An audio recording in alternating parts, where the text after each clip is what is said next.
There's not one guy, one person in the history of this program that's bigger than the program. What's better than this? Guys being dudes. Oh, what's up and welcome into this post-game pod edition of the Program Guys podcast. Patrick Hertzberger, Mason Prince, Ryan Tyson, Mark Hall with you. Oklahoma Sooners fall to the LSU Tigers 37-17, and it sucks that the season is over in the regular season. However, we have a bowl game to get to. We will find out when that is. We have National Signing Day in a couple days. We have an offensive coordinator hopefully in a couple days. We have the transfer portal opening, and as we record this, days, 7 days right now. Yeah, It's like not right now, but you know what I mean. Kids are already. Derek LeBlanc cannot wait to get there. Cannot. No. Kids are already like jumping in the portal. Kid like, loves it from everywhere. Yeah, he's addicted to it. Guy. Addicted to it. Big portal But guy. about the Oklahoma game, be sure to like, subscribe on our YouTube channel, follow us on all of our social media as well. Program Guys with a Z.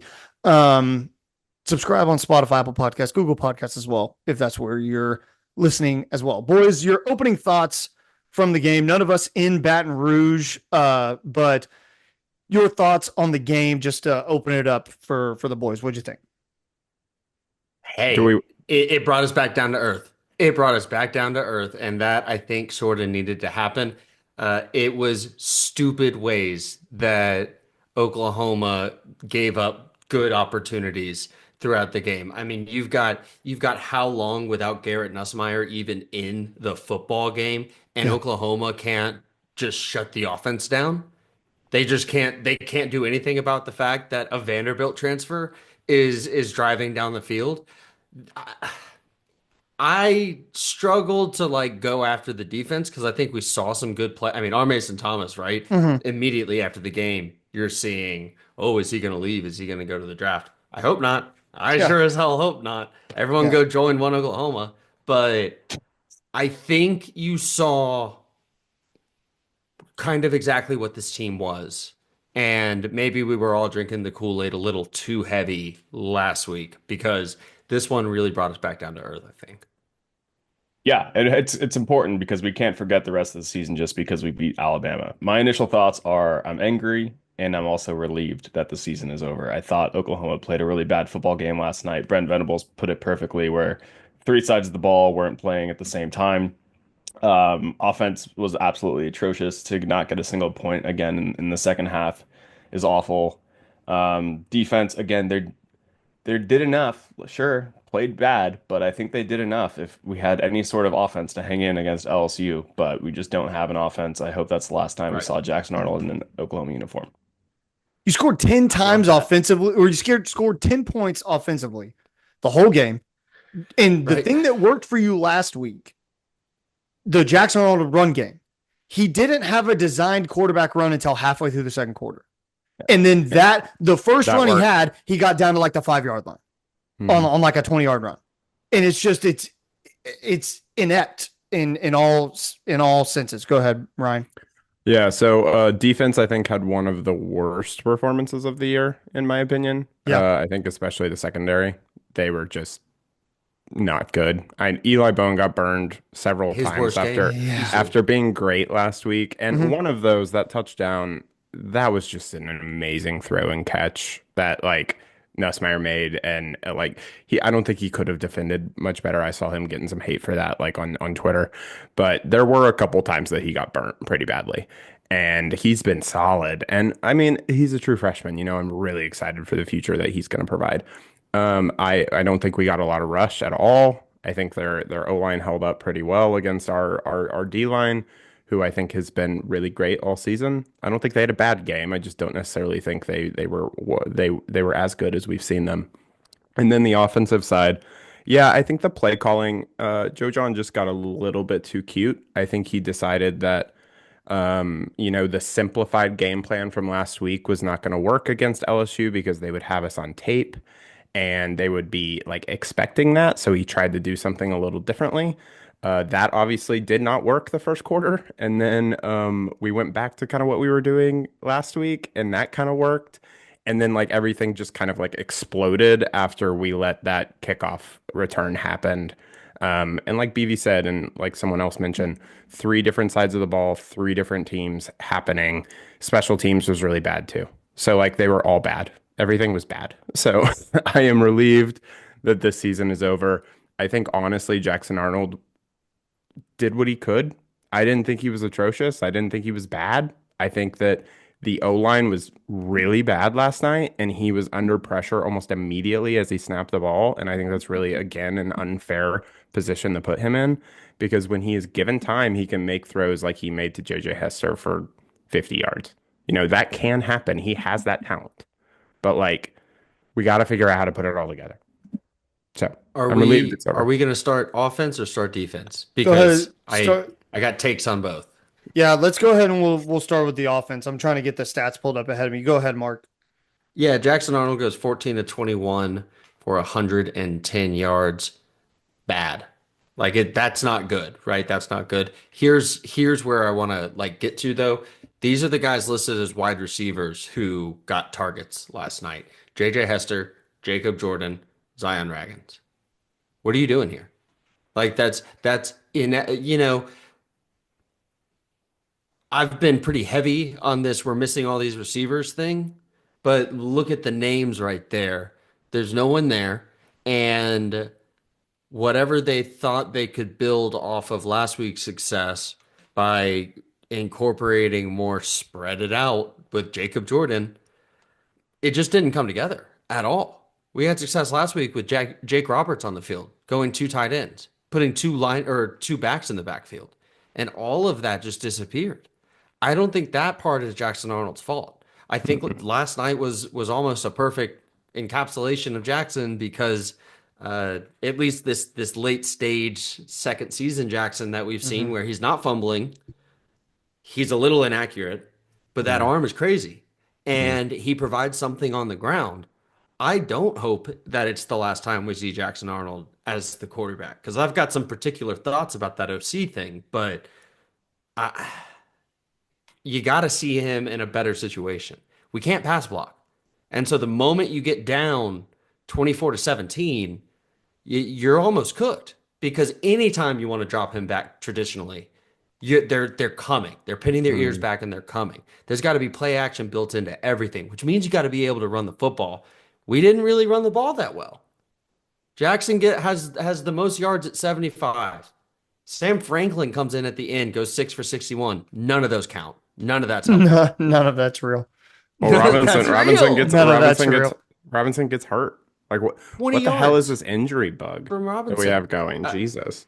Well, and Gavin Sawchuk is magically back into games. 4 for 11. If I'm Caleb Hicks, man, I'm out. That's crazy. Yeah, I'm out too if I'm Caleb Hicks. That's insane. Gavin Sawchuk coming in. Are we ready to talk about my DeMarco it's a lot of bad that I've had for 3 years? On offense. Here's the thing. Where's Taylor Tatum too? Taylor Tatum. He fumbled last week. So I don't care. He's still better than Sam Franklin. He can't be under Sam Franklin in this lineup. It should have been Taylor Tatum coming back in. I know I know he's fumbling the ball, but still, the running back room is a mess, and that's everything to do with coaching. It's funny to see and I don't know if this is the right word. Someone please correct me if I'm wrong. The dichotomy between seeing how LSU uses Caden Durham and seeing how OU uses Taylor Tatum. Yeah. It's almost hysterical, because he fumbled that one time and it sucks. But holy hell, DeMarco. What are we doing putting Sam Franklin in the freaking game? What are we doing putting Gavin Sawchuk, who hadn't seen the GD field since we played freaking Tulane? What is going on? What are you doing? I will always respect what DeMarco Murray did as a running back at the University of Oklahoma. But to Ryan's point that he's been making, to your credit, Ryan, for a long time, I do not think the dude knows how to develop running backs. I think he can recruit them. I think he was a good running back himself.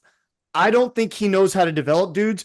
And for whatever reason, these guys, when they're being recruited, lock on to DeMarco and have some sort of relationship with him, I want to know what that relationship is like, what that room's like. Because if you fumble once and then you're done, how do you feel like you have a rapport with that coach? I feel like you're constantly walking on eggshells around this guy, hoping you don't get yanked. And you have no idea who's going to play week to week.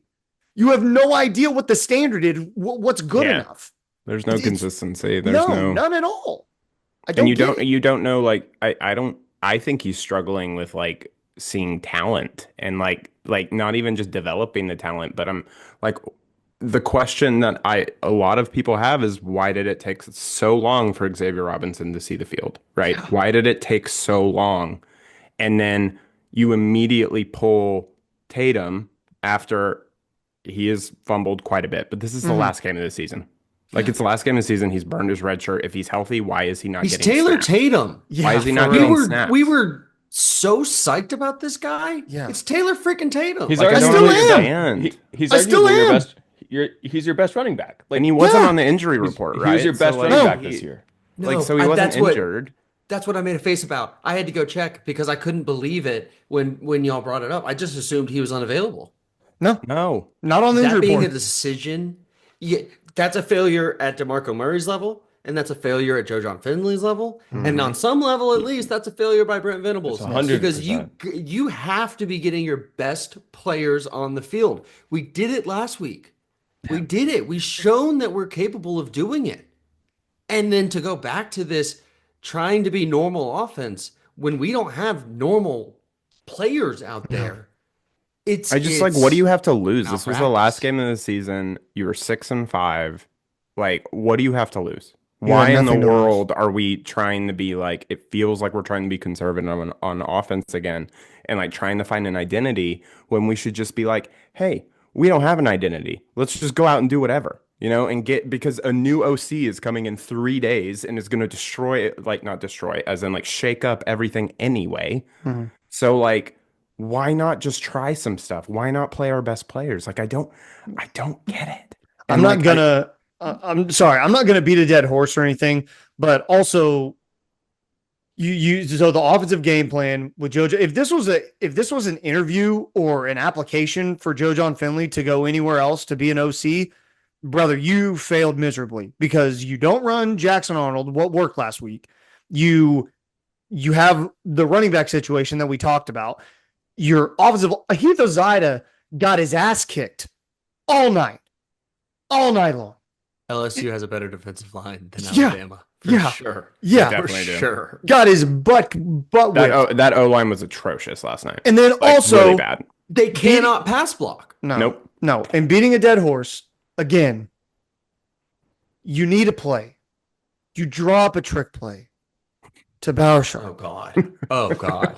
I mean, like, what's with the drop? I don't know who was trying to drop into the field. I don't really understand. Like, would that have changed the play if they didn't drop to the field? I'm very confused on why we dropped. Well, just for the context. So I don't know if everyone knows this, but the offensive line, Mark, you can explain it better than me. You can go ahead, but the offensive line laid down on the field.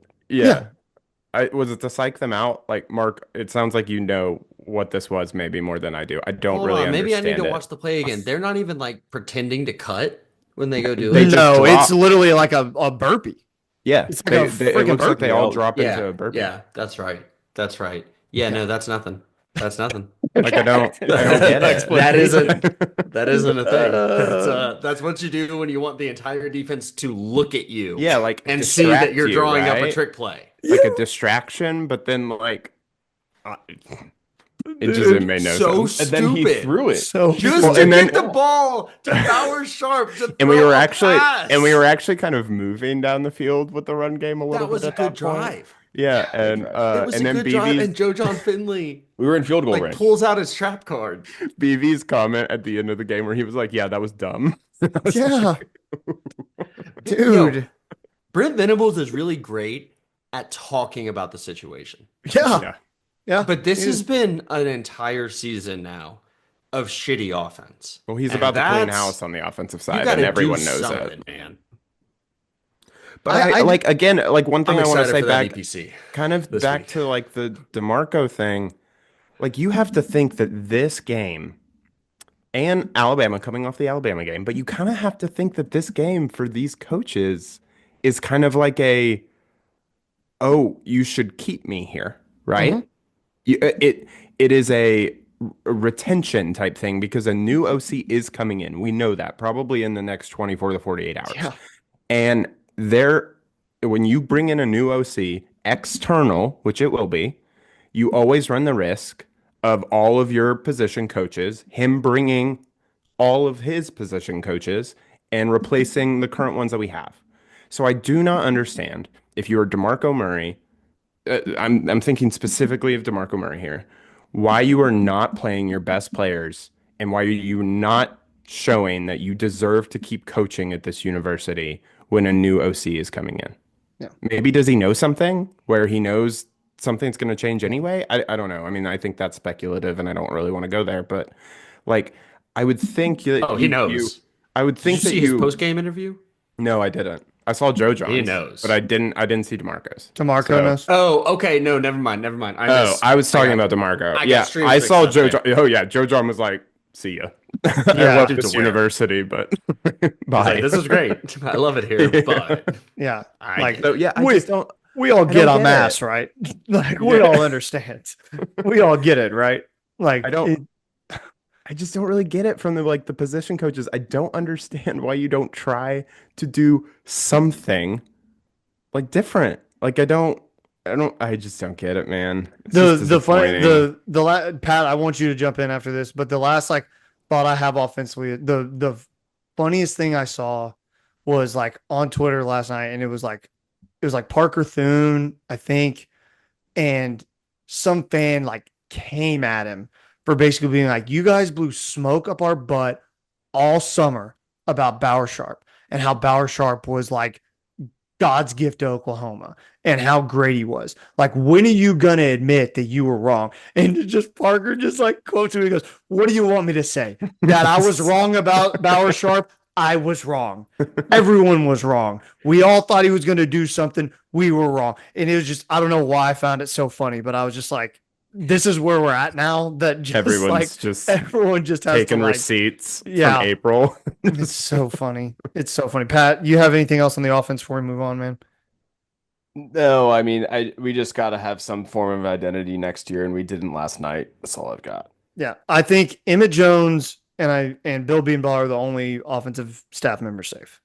I think with Emmett Jones, you can make the case even the receivers that were out there didn't do anything, but also you gotta know had five dudes on the injury report all season long.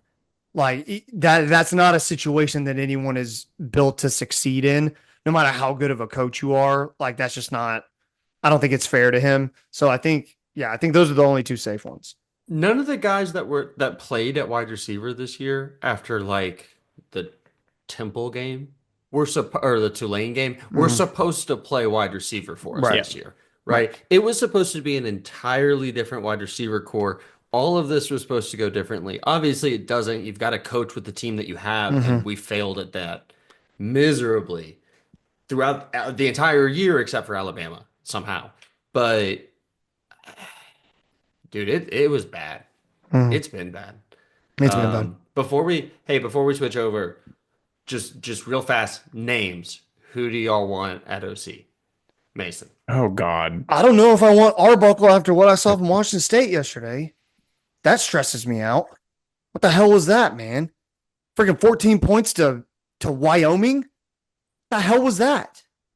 That's a guy looking forward to interviews. Maybe, yeah. I mean, they haven't, from what I've heard, they haven't, it sounded pretty sure to me at BV was he kind of made it seem like he knew who he wanted. I think BV, interview. I don't know if we've actually offered anybody yet. That's behind the scenes stuff. But I'm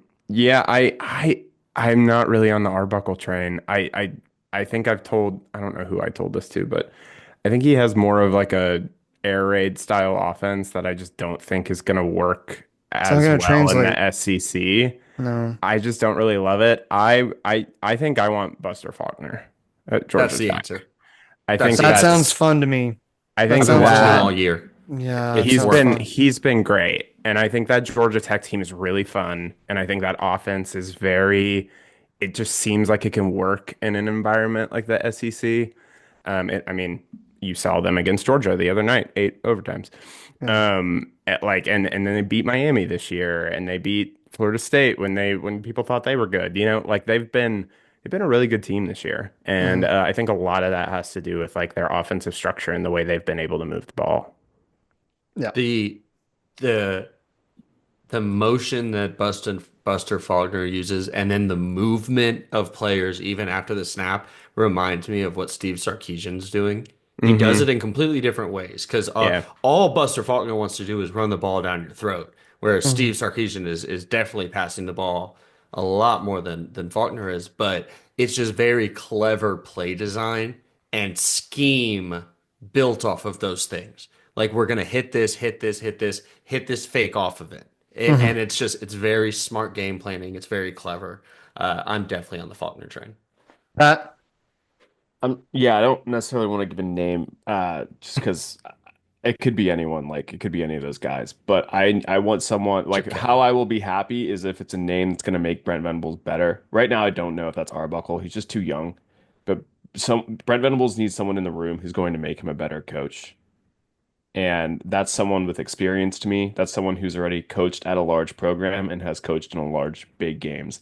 I would like us to poach someone who's already got a large, high salary at like Ohio State or something like that. Just poach someone. Chip Kelly may be out of a job soon. Yeah, dude, I would hire him in a second. Yeah, so would I. So would I. So yeah. We need that kind of hire that Ohio State did last year with Chip Kelly. Like I'm not above, like, if Sam Pittman's fired at Arkansas, I'd call Bobby Petrino too. But I mean, I know the timeline's not going to add up because we're going to be, it's just not, that's not going to happen.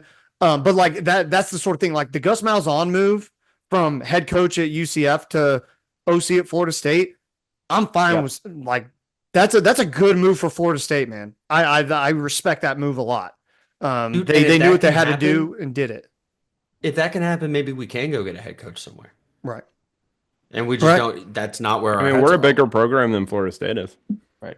I think. We're relying on like a 29-year-old who's had a good season. They might have more money than we do. I don't know. Yeah, that was where I was. Yeah. Pat, relying on a 29-year-old I'm sort of with you to come in and change the program, who hasn't played in big games, hasn't played in a big conference, and make Brent Venables a better coach and Jackson Arnold the quarterback he was supposed to be. I would not put money on that. Yeah, Bob hit on the Wonder Kid with Lincoln. I don't bank on Brent hitting on the Wonder Kid.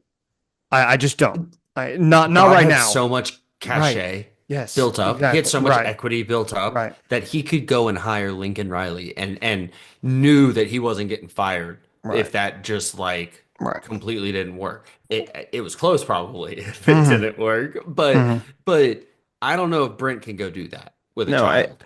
I think Brent understands that if he gets this hire wrong, he's gone. Like he knows that. Like he knows he can't mess this up again. So I think this is going to be a very specific hire and a very well thought out hire that he's probably been, ever since Seth Luttrell walked out the door, he's been looking into and checking. And I think even games this weekend matter.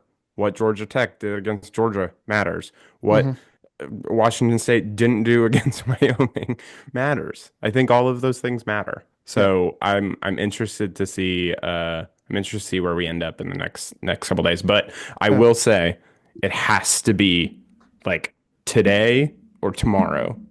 Yeah, do not Sunday or Monday, National Signing Day without an offensive coordinator. Yeah. That would just be really bad. I agree with that. Let's move on to the defensive side of the ball. Just real quick before we head out of here, we'll talk about defense, name our MVPs, and get out of here. The defense, Garrett Nussmeier goes 22 for 31, 277 yards, 3 touchdowns, no picks. That to me is the game. Caden Durham, 11 carries, 80 yards, and then he caught 4 passes for 32 yards. I mean, it's a good football player, man. That's why you tried to recruit him. That like you tried to do the thing. So yeah, Ball up top. I mean Ball up top on that one. yeah, I mean that's just what it is, you know. You didn't play well defensively at all. I thought Des Malone looked awful. Awful. I did not think he had a good game. And I'm kind of with Ryan about the Eli Bowen stuff. He's a young dude. He made some plays against Bama. He's in position. Yeah, he's in position on the yeah. Oh, he's still the best cornerback that we have. Right. Like yes. a true freshman, he definitely is. Yeah, you don't want that game. Yeah, you don't want to see him get beat like that. But I'm not by any means off the Eli Bowen train. But yeah, I mean they gave you a defensive touchdown. You know, it's like how much can they do? The kickoff return is 7 points, so you still allow 30. You know, that's that. I mean, that's tough. No, even if you have a competent offense, if you're allowing 30 points, it's going to be tough to win a game. So that's tough.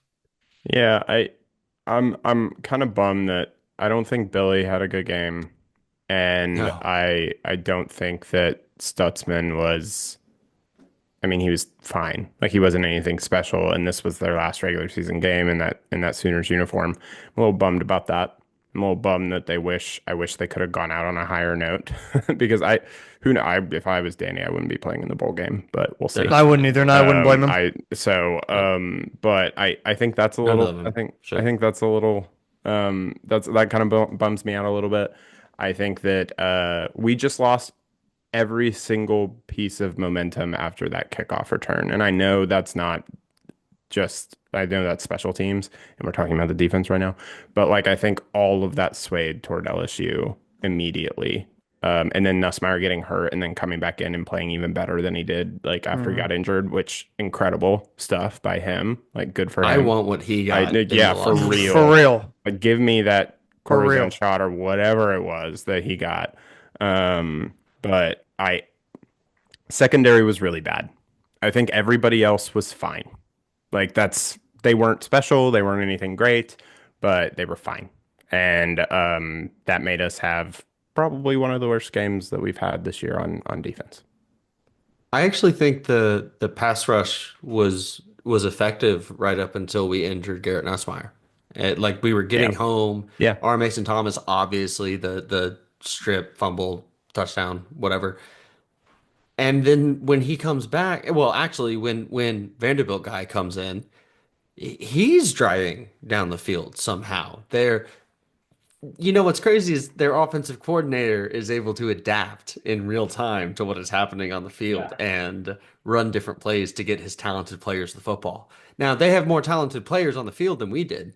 That's for sure. But again, it's indicative of problems on that side of the ball. I thought linebackers played fine. I wish we had seen more Kobe McKenzie, but I understand why we didn't. Lots of Sammy Omasigo at Sheeta, and he was in on a lot of tackles. Is a thing that he did successfully, but you miss having someone who can cover passes when LSU has the receiving options that they do. And that's not really Sammy's game to the same degree yet. You're hoping he gets there, but it's not really there. I think Deshaun McCullough did a good job finishing plays last night from the linebacker position. But again, man, your corners. I don't even understand what's happening with the rotation. At some point, why aren't you just throwing Woody back out there? Yeah. Exactly. Yeah, I don't know. Like why are you so committed to Des Malone? I don't know. Or some of these other guys. I mean, Jacoby Johnson starts, I think, and then just like isn't in the game for important moments. Yeah, that's what the rotation is there. Yeah, and then late in the game, makes sense to me. Yeah, Jacoby Johnson, like the route concept. Did they score? I can't remember. It was a long pass, but Jacoby Johnson was in, and they ran kind of like a fake screen. And Jacoby Johnson was in cover 3 and kind of just went with the inside guy, got lost in coverage, and then a dude's running wide open on his third, and you chalk that up to a lot of broken plays, a lot of broken coverage. Yep. It was sloppy. It was like they played. It just seemed like they gave everything that they had against that Alabama game, and they were like coming off a hangover, which they probably were, of some kind. And that's what this all kind of led to. And that's a bummer because that's a better unit than I think they showed last night. We've seen it. Patrick? Yeah, broken coverage was the most disappointing thing to me. Eli Browen, again, yeah, like you guys said, he's always there, but that is his weakness. He's 5'9". Those plays are going to happen the rest of his career no matter what. And, it's tough to say I'm okay with it because I want him on the field over anyone else, and I'll probably continue wanting him on the field over anyone else the next 4 years or 3 years at Oklahoma. But yeah, they definitely exposed him last night a little bit. And those plays were really good. The wide receivers had to make the play. The Perfectly throw had to thrown be balls. perfect. Yeah. So it's tough to, yeah, he should be optimistic and confident in himself. That just sucked the most. I don't have anything else on the defense. Poor performance by special teams. I don't know if that's where Yeah, we're going, they just not good. Hey, real fast. Billy Bowman made a mistake by coming back, I think. I got there last night. I think you're right. Yeah. I got there last night. I think you're right. Like, I'm glad he came back and provided his services one more season. Obviously, it was a nightmare scenario. No one wanted that. No one expected that. But I don't think he helped his stock very much by coming back this season. And you saw it last night. He's like in on tackles and then just being shed. Or he's reaching out for a guy and just cannot bring him down. And he's not, he's good enough in pass coverage, but not great. He's opportunistic more than anything else. Right. And I was talking to my mom last night, and I don't know what happened to him, but he's almost like a super Buki this season. And I don't know what to do with that. Yeah. Yeah, he was so good last year. And it's just it's a bummer, man.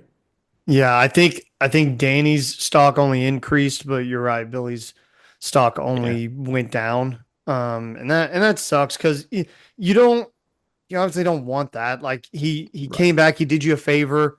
Like it just wasn't the year I think he envisioned for himself. And you're right. The missed tackles were kind of evident with him kind of all season, not just last night. I think it was kind of an all season thing. And that's going to be something he's got to figure out because if he wants to be any sort of productive player at the next level, which I think he can, I absolutely think he can. There's worse safeties in the NFL right now having starting jobs than Billy Bowen, in my opinion. So I think he'll be fine. But yeah, I don't think we see Billy or Danny in the bowl game, and I don't want to, honestly. No. I want younger. No. Yeah, Ethan Downs. No, I want the younger guys to play. Yeah. I want to see them in the game. I want them to get the bowl practices, get the game. This is their time. Like, you go make your millions of dollars. You deserve it.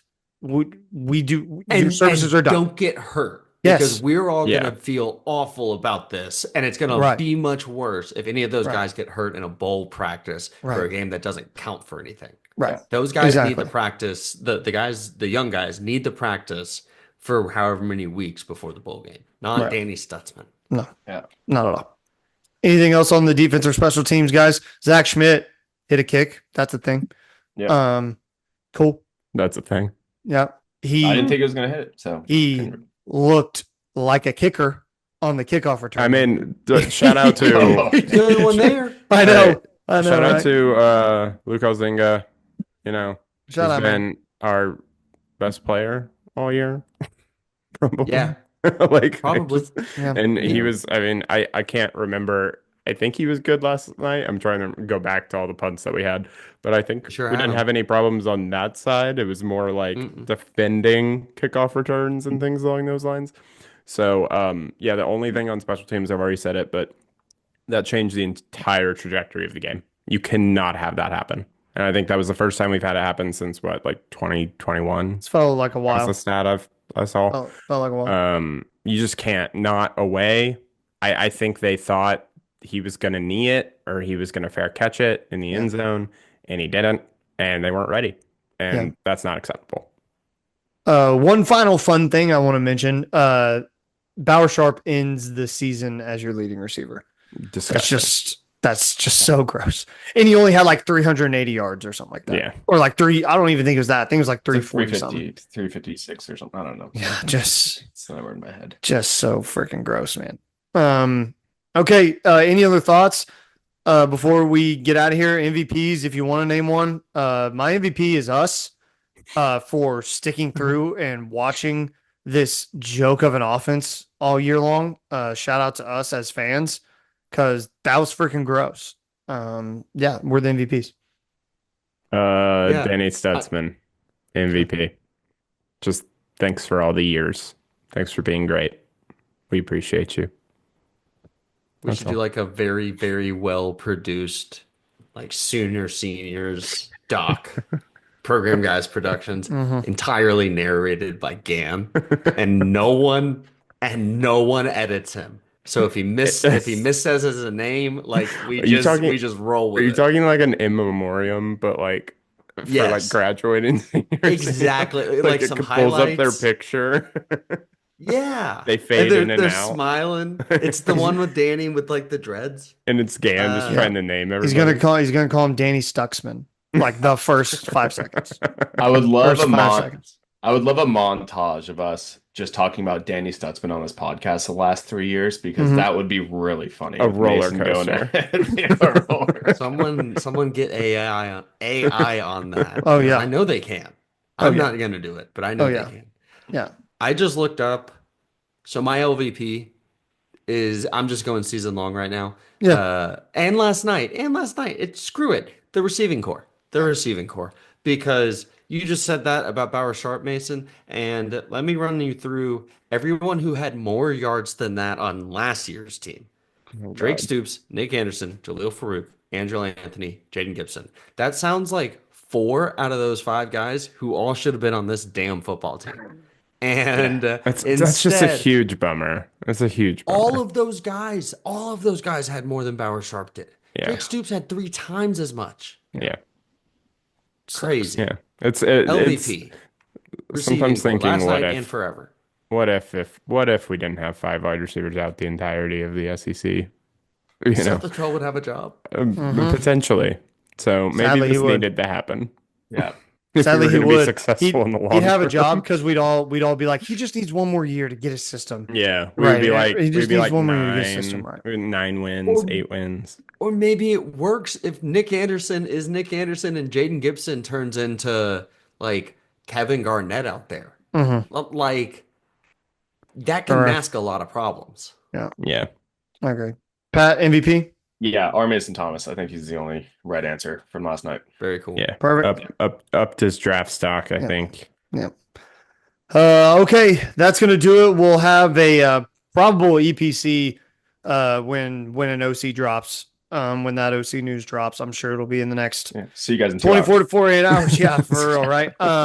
So be sure to like, subscribe on our YouTube channel, follow us on all of our social media at Program Guys with a Z. You can find us on Spotify, Apple Podcasts, Google Podcasts, wherever you get your podcast. That's where you can find us. Gentlemen, that's going to do it. We'll see you soon, probably. Patrick, take us out.